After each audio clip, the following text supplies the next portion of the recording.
Hello बच्चों, let us read this question. So the question says true or false type question. तो यहाँ पे ये स्टेटमेंट जो है ये ट्रू हो सकता है या फिर फॉल्स हो सकता है, ये हमें फाइंड आउट करना है.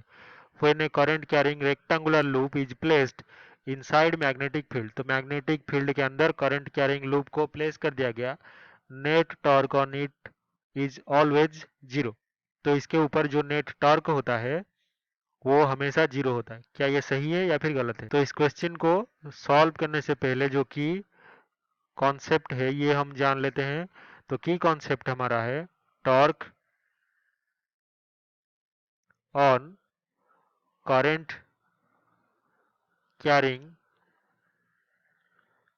लूप इनसाइड मैग्नेटिक फील्ड का फॉर्मूला. तो ये फॉर्मूला क्या है? टाउ यानी कि torque is equals to N यानी कि number of turns in the coil into I current passing through it into area of cross section of the loop. और इससे क्रॉस प्रोडक्ट क्या होगा?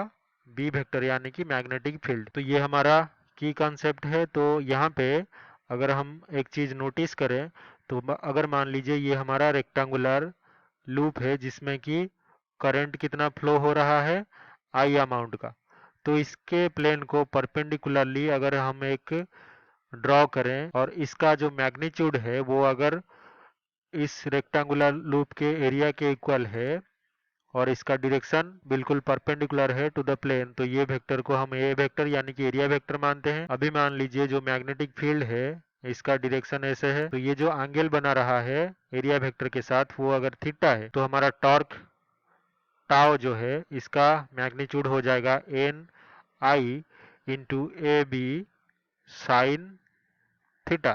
तो यहाँ पे theta can vary from 0 to theta 90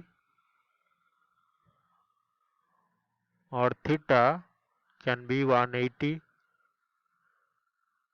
तो इन कंडीशंस में क्या होता है? थीटा जब 0 डिग्री है तो साइन थीटा जो है ये भी 0 हो जाएगा, तो टॉर्क जो है इज इक्वल्स टू 0.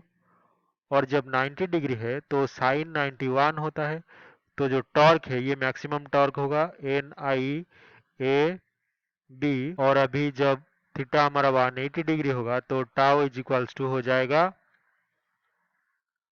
साइन 180 भी 0 होता है तो ये भी हो जाएगा 0. तो डिफरेंट कंडीशंस में टॉर्क की वैल्यू वेरी करता है, तो हमेशा जो टॉर्क है वो 0 नहीं होता. तो ये सिर्फ स्पेशल कंडीशंस में 0 होता है. तो हमें जो स्टेटमेंट यहाँ पे गिवन है वो कह सकते हैं कि ये एक फॉल्स स्टेटमेंट है. तो स्टेटमेंट इज फॉल्स. तो यही हमारा फाइनल आंसर होगा. I hope you have understood this explanation well. Best of luck.